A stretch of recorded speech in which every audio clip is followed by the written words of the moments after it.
Yes, David Stillman, a 30-year employee of the United Nations, dealing with intergovernmental and interagency collaboration on various international development issues.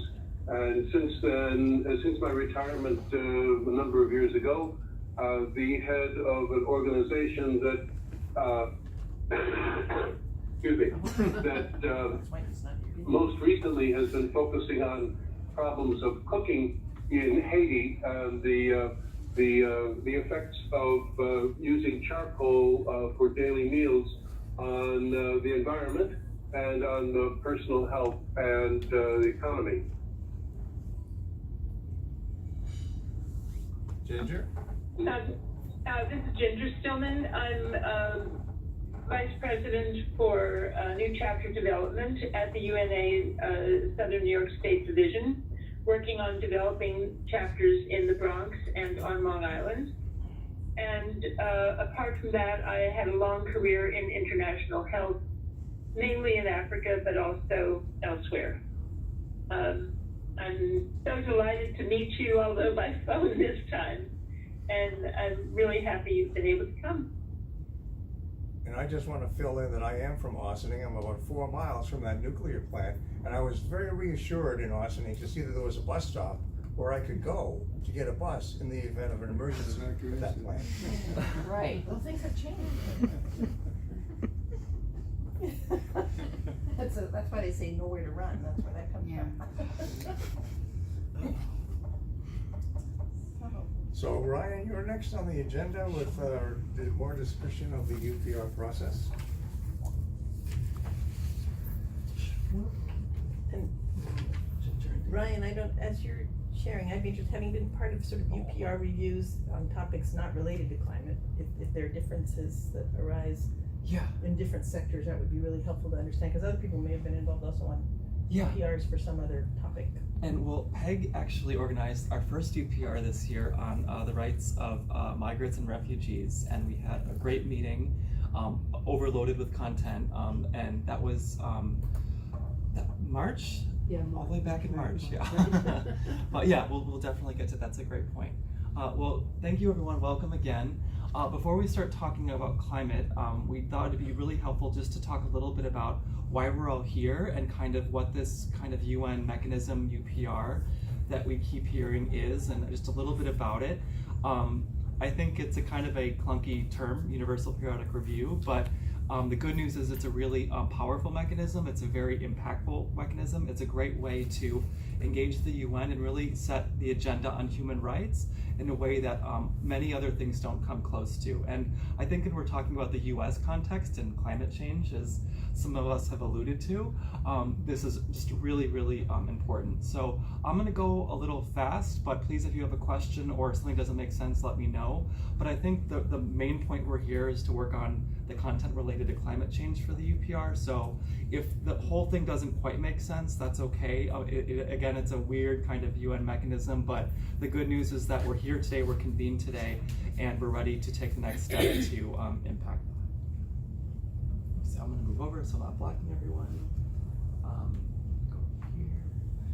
Yeah, so we're gonna introduce the UPR today. We're going to talk about... Ryan, could you just mention where else it's happening around the country? Sure, yeah, so that's a great point. So UNA-USA is, and other organizations, but for UNA-USA, we're convening local consultations just like this on a variety of human rights issues connected to the UPR. So as I mentioned, the Queens did a consultation on the rights of migrants and refugees. We've had consultations in Ohio and Detroit about the right to water, and also the rights of migrants. We're looking at doing one in May about LGBT, and at our leadership summit in Washington, which you're all invited to, of course, we'll be doing 5 different topics, everything from gender equality, combating racism, LGBT again, rights of migrants, and I'm sure I'm forgetting one. But so really, the sky's the limit. The great thing about the UPR is that virtually any human rights issue you can imagine is applicable, and we'll talk about that in a second. So we're going to talk about what the UPR is, talk about what the advocacy and impact opportunity is specific to our work here today, and then move forward to the discussion among us gathered. So I understand some people don't regularly engage the UN, and that's fine. So I just wanted to include a quick intro about the UN. Three founding pillars were on international security, sustainable development, and human rights. Today the UN has 193 countries. Every so often the UN puts out this graphic about kind of its impact, which we really like because it makes our job a lot easier. These are the updated numbers. There's a whole lot going on here. We're not going to go over it all, but suffice it to say, UN does a lot on human rights, that little box down there, and this why this mechanism, the UPR, is so important. So just a quick intro to human rights. They apply everywhere to everyone at all times. If you look at the Universal Declaration that was emailed around before this, or just anywhere online, 30 articles very plainly stated, anyone can pick it up and read it and understand, kind of lays out these rights, and right to a healthy environment is part of that, which is really good news. And the UN Human Rights Council, which the UPR is connected to, is the top human rights body at the UN. And cute little graphic. So quick question for everyone here. Which country has a perfect human rights record? None. Okay, so yes, you're right. No country has a perfect human rights record, and that's kind of what the UPR is all about. Making sure that there's some kind of universal mechanism that can look at the human rights records of all countries around the world. So this is a mechanism, if you break it down by its 3 words, it kind of makes sense. Universal, it's universal, applies to every single country. Periodic, it happens every 4 to 5 years. And review, it's a review of the country's comprehensive human rights records. So kind of clunky, awkward name, but it makes sense when you break it down. The good news is that it's thus far at the UN, it's at 100% participation rate. So every single country has shown up, undergone the review, and made some effort to engage the process. That isn't to say it's perfect. Some countries take it a lot more seriously than others. I'm sure you can imagine who doesn't take it seriously. But the good news is that every single country, including the US thus far, has shown up for its review and made some effort to go through the process. And I think most importantly is that, about the UPR, is that there's a huge channel, a huge opening and window for civil society to engage the process, to make an impact. And we're gonna talk about that. Another cute graphic. Some people learn differently, so just a quick graphic. All the different stakeholders, different human rights issues. That's the Palace of Nations in Geneva, where the Human Rights Council is, and this is creating a dialogue about human rights, and we're talking about the United States today. So this is the UPR process overall. We don't have to know everything about the UPR process for what we're doing today, but suffice it to say, right now we're in the domestic consultation period for the United States in particular. The report we're going to work on today, or the kind of meat for the report we're going to work on today, is going to feed into the next couple bubbles, but basically that's where we are today, specific to the United States. And as we go forward, the United States hopefully will undergo its review in Geneva at the Human Rights Council, informed by things that we're doing here today and the issues we're talking about today. And so, very broadly speaking, these are kind of the objectives of why we're having local consultations. What's part of this discussion and reporting period across the country? It's to bring issues to the agenda.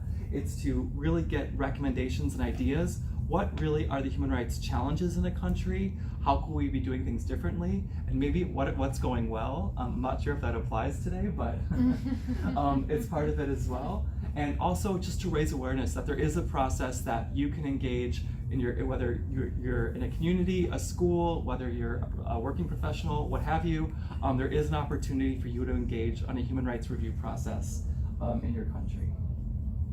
So UNA-USA actually participated in the UPR 5 years ago, when the US had its review the last time around. We had 5 consultations, including one put on by the Southern NYS Division, and we ended up submitting a shadow report to the UN. We got great impact from that. I'll talk about that really quick, but this is the second time around, so we're really happy to be continuing the process. Impact, based on a consultation just like this, organized by the Southern New York State Division, UNA-USA's recommendations, not just on the recommendations on a variety of human rights issues, were referenced 15 times by the UN report on the US human rights record. So we were in a room, we had a discussion, we sent those recommendations to the UN. They were referenced 15 times in the kind of big UN summary report about the US UPR. So kind of a big impact for a fairly quick meeting. During that review of the US human rights record, you had a ton of human rights issues reviewed. The US actually got the most recommendations of any country. Kind of funny how that worked out. UNA-USA looked at race and criminal justice. That was the leadership from the Southern New York State Division, LGBT issues, empowerment of women and girls, human rights treaties, and combating trafficking. And again, these were from consultations convened across the country: Chicago, Phoenix, here, Washington, DC. Very much like this. Each one was a little bit different in how they approached it, but that's basically how we compiled that report. And you have some recommendations from very specific to climate, but just to give you a little, intro background about what these recommendations look like. These are some of the recommendations we made on trafficking, LGBTI issues, rights of persons with disabilities. We're not looking to write model legislation. We're not looking to get too in the weeds. These are short and snappy recommendations that other people can understand, that when the US is undergoing its review, these recommendations can quickly be made to the US. And so as you can see, I think they're very specific recommendations, but they're not overly in the weeds. And the good news is that about the UPR is when a country gets a recommendation, it has to respond. So it has to say yes or noted. And noted is a nice way of saying no. A diplomatic way of saying no. And the good news is the next US UPR is in May 2020. I think it's okay to have the reaction kind of right now, like, wait a minute, like it's, May, that's a year from now. Why are we here in this room for something that's not happening for a year? It's because the way this kind of process works is because the deadlines to submit our content for this process are actually coming up in October. So we're having these consultations now so we can integrate that in a report and get it to the UN in time for the deadline. So we do have a little bit of time, but according to the crazy UN deadline process, we're actually right on target in having these consultations. So Ryan, can I just have a question? Yes. The process is, I think climate has something unique about it. One of the dimensions of the Universal Periodic Review is that it is related to government action. Yes. It is a nation-state-based system. Yes. And so the recommendations are what will governments do, and I'm became even more keenly aware of this because my work right now is around ending FGM, and in FGM it has just been very difficult to get governments, any government to stand up. So I think the climate, because the cities have played the role that they have, even more effectively than, let's say, the Cities for CEDAW, the women's movement has, in sort of recreating an ERA, that creates a very different dynamic in terms of sort of the levels of government that interact and hold accountable a nation state. So I thought some of the questions on here about how the different levels of government can respond to be important to understand, and how does that relate to how we articulate that recommendation to the Universal Periodic Review process, which is focused at nation state level. Yeah, that's a really good question. It's kind of, the good thing about the process is you can be kind of creative in your recommendations. So you could have a recommendation like support state and local level, city level efforts on climate change, fund efforts. You can look at data collection. So you can also recommend that the government includes state level and city level delegates in its UPR delegation. Last time around, the US had a delegation. It was like, not to be disparaging, but like the scene with like a car and like a bunch of the clowns get out. There was a lot of people there. And that was really good news. They had like 20 people from across the government, DOD, Indiana Bureau of Affairs. They had a couple of attorneys general there from the state level. That was good. I say that like that was really positive to see. We have to make sure that this time around, first they show up. Second, that they have that kind of big delegation, and they have people from the city and the state level who are involved in these partnerships, doing this great work on the ground, like from the mayor's office. And it's not who goes? What? Who picks who serves as a delegate? I think that's a conversation in the State Department. So that's a good recommendation to make. Well, there could be Yeah. holes in the state government, but Yeah, it's, okay, but yeah, it's a really good thank you, and I point. think that's helpful to know that that's part of what you were recommending is process, not just Yes. action. Yes. But that's a really good point, and we're really lucky. Again, we have the awesome coordination and impact at the city and state level. So again, this is actually a picture from our last office, but it's actually from a UPR consultation we had last time around on the issue of trafficking and raising criminal justice. Again, and it's kind of exactly what we're doing here today. It's picking a human rights topic, it's having a consultation, it's combining that in a shadow report, and then submitting that off to the UN and advocating, both with the State Department and with the UN. Again, same information, just kind of in a different way, because people learn differently, in case seeing it this way helps. And we're basically, at the end of for the consultation, we're doing that right here and now, which is great. Question you always get, is it fair to say, is the UPR worth our time? Is it worth the kind of effort and activity, bringing everyone together? Is it actually an impactful opportunity? I think that's a very fair question to ask. Couple things. After this meeting, when we submit our report, those recommendations go to the State Department, to the Human Rights Council, to the Human Rights Office. Anyone will be able to see around the world, in the State Department, at the UN, the recommendations from this meeting on the UN website, and kind of what people on the ground actually had to say about the US human rights record. So that's very important. Other NGOs at the Human Rights Council, engaging the UN, even in the US, use this information as raw material to say, this information isn't coming from the sky, this information is coming from people who are impacted by this on a daily basis. What are you going to do to address it? That, just in terms of agenda setting, it is very powerful. But it's more than that. Studies have shown that if a UPR recommendation is picked up at the Human Rights Council, there's about a 50% chance that there's some sort of movement by the national government on that recommendation. That doesn't necessarily mean they implement it the next day, but it triggers some sort of action. As I said before, if a recommendation is made, the government under review has to say yes or no. Even if they say no, I think even in my view, that's still a great impact advocacy opportunity to say, you don't want to combat climate change and work with local actors, like, why? Is that the case? So even if you get a no on a recommendation, that's still a great way to make impact. And again, I think from the document that Ginger sent around, last time around there was a few environmental recommendations, but I think there's the opportunity to expand that to get even more environmental issues on the floor for the US. So it's a great opportunity to, again, agenda set and really follow up with the US government, with the State Department and others, and say, what are you doing on these recommendations? And you actually have seen countries get recommendations, say yes, and it triggers some sort of implementation effort. And we're happy to go over some of those examples, but it really is just a great mechanism. And it also gets media attention. This was mentioned at our last consultation in Washington. I have a Google alert for the Human Rights Council. I might be one of the few people on earth that have that. But when the UPRs happen at the Human Rights Council, for countries, you always get headlines. You get headlines from countries undergoing the reviews, you get NGOs submitting press releases, you get a lot of social media action. It really does make grab a lot of media attention. And for the US case, you got a tremendous lot of media activity last time around about the US review at the UN. So it's a good opportunity there.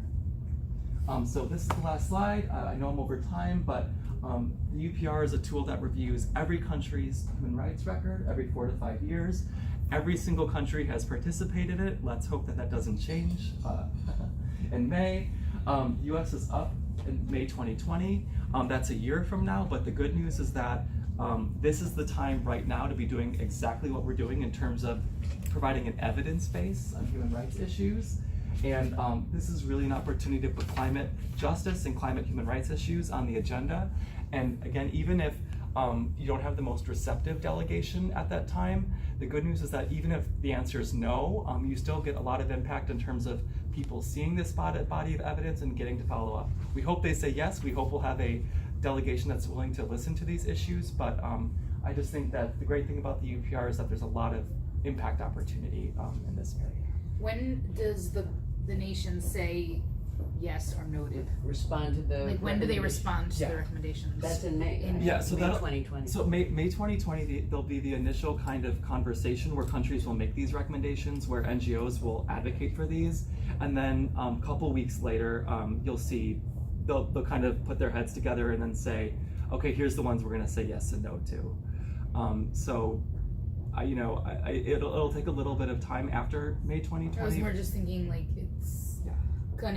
it's gonna be during like May or like summer of an election year. Yeah, yeah. Where, Yeah, so you don't know whether they'll reject everything or accept everything. or I mean, just that because thinking like it's almost like you've got a lame duck administration.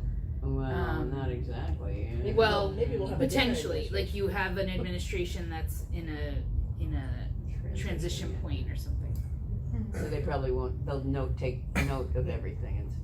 Well, I But think it's also a good opportunity to amplify certain Yeah. issues. Our because it's an election. our concerns. Yeah. And I think the implication is also, no matter what government says, that the impact of that goes below, because it really, all the UPR really, I mean, the essence of the UPR is that the UN does all kinds of stuff with international agreements and global agreements where everybody signs on, but there's not necessarily an accountability mechanism in the same way, except for the shadow process review. And in this case, it's a shadow process review, but there's also, if you will, a world court, which is why the US doesn't like Human Rights Council. Yeah. Because it's a separate issue, but it Okay. does offer Let's more all entry. focus up. Are you finished, Ryan? Yes, and the last Yeah, point go I'll ahead. make is you may have heard the U.S. is no longer a member of the Human Rights Council. We think that's a bad thing, but that doesn't matter. Whether you are or are not a member of the Human Rights You still Council, have you to do still this. go through the UPR, so that doesn't matter whatsoever. And the UPR takes place at the High Commission for Human Rights in Yes, Geneva. that's yeah. right. Yes, and there's all kinds of neat ways to engage that, but that's for another conversation. Okay, well, I think we should get moving along Yeah. because we're a little bit behind time. Now, Ginger and I I looked at some of the recommendations from last time and just drafted some questions that we can use for the discussion based on those, but we don't have to follow this, all right? It's just based on the earlier recommendations, I put these together. Ginger, do you want to go ahead and tell about the materials that are available? I just want to walk people through, but I did send out an email last night that told you what you were going to have in hand today and what you would have as an electronic document, and then corrected two of those when we realized Tim Weisskoll's name had been left off. I don't know how it was there one day and it wasn't there the next. Self-delete. Yeah, so we have an agenda that is rough. We can, the big decision point on the agenda is whether we're going to want to work as a single group for discussions or whether we want to divide.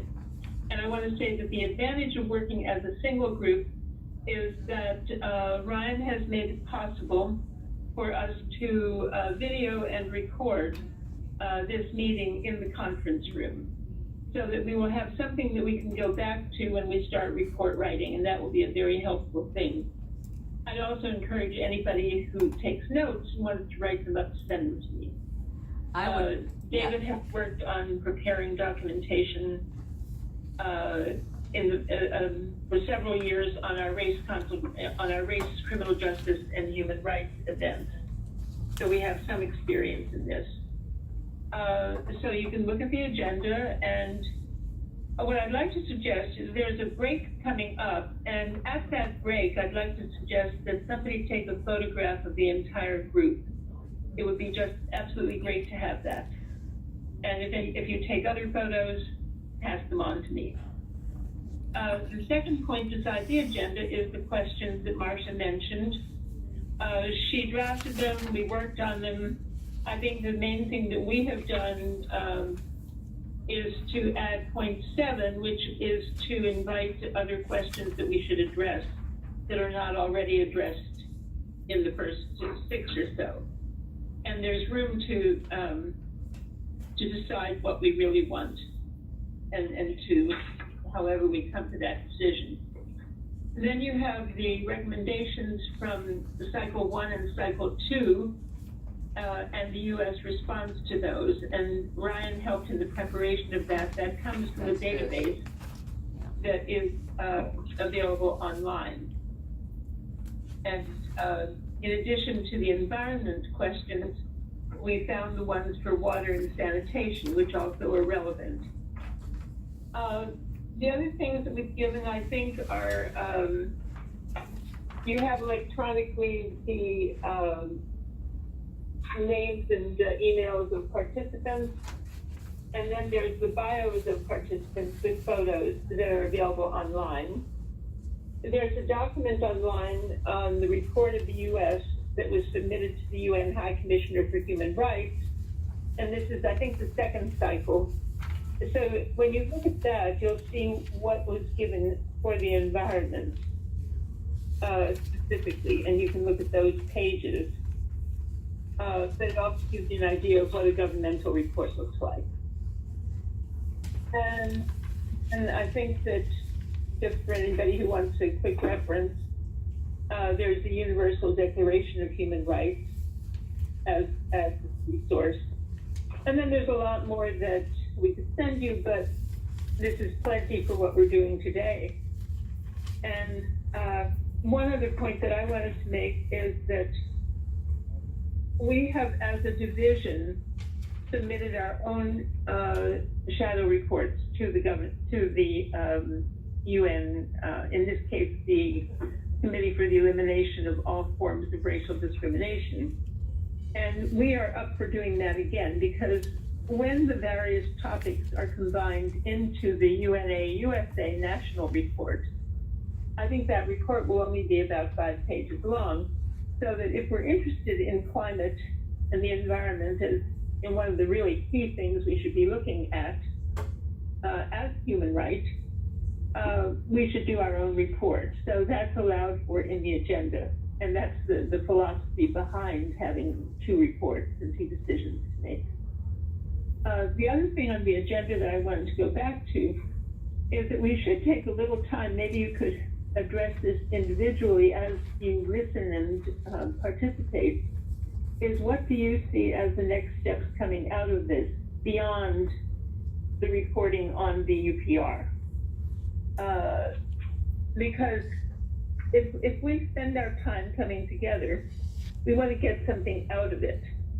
And Marcia had mentioned to me, for example, that she has a climate event coming up in a few weeks, and this can easily help inform that event. But there are things that we can do, and I know Tim is great on what we should be doing beyond getting together in a meeting.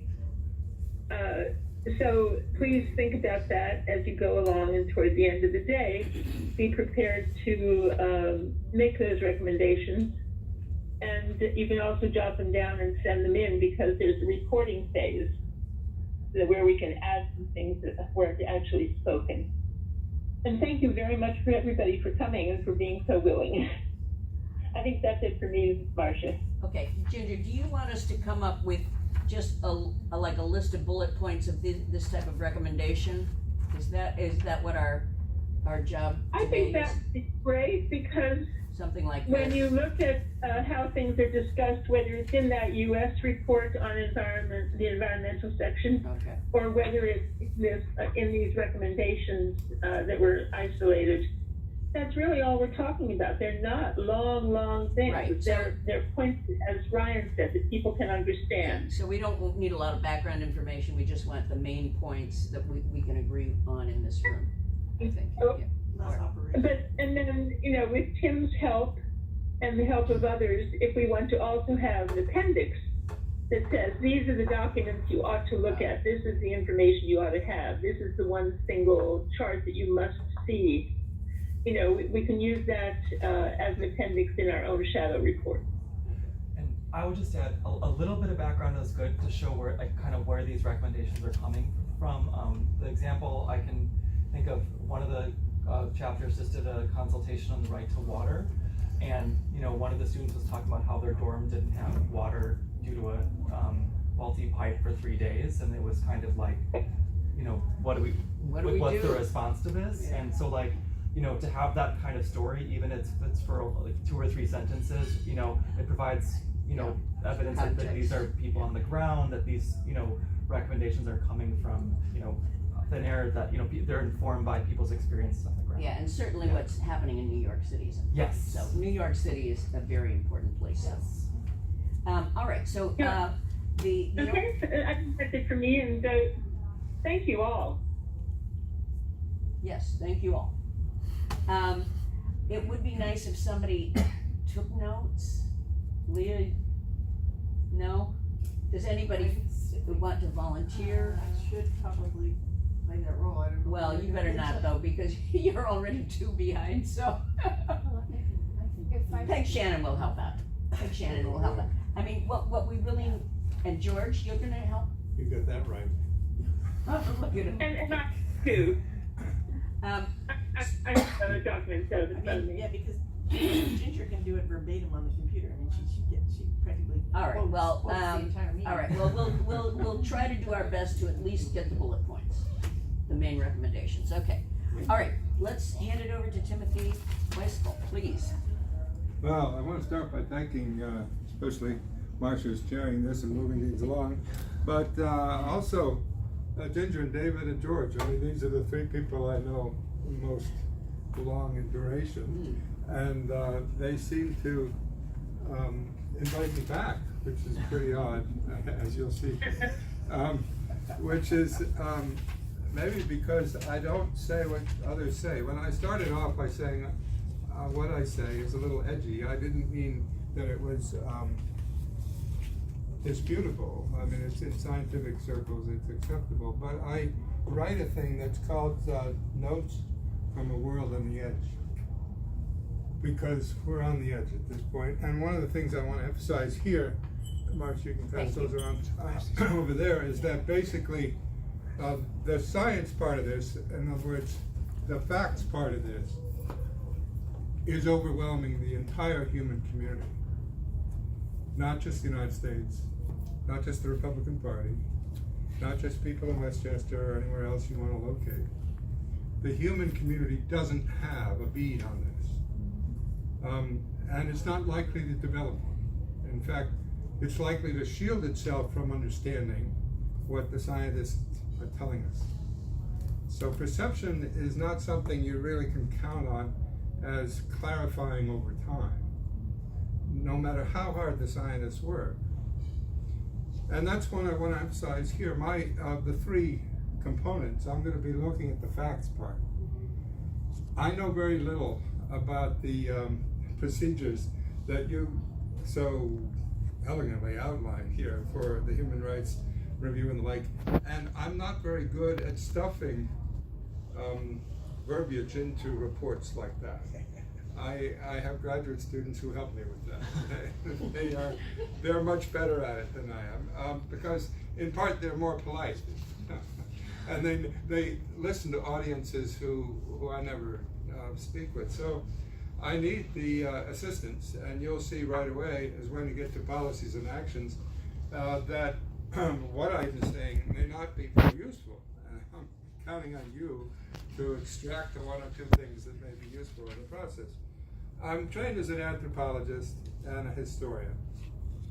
I got my undergraduate work at Yale and had an extraordinary combination of graduate fellowships, Rhodes, Danforth, Marshall, Woodrow Wilson, and they were all strung on one after the other.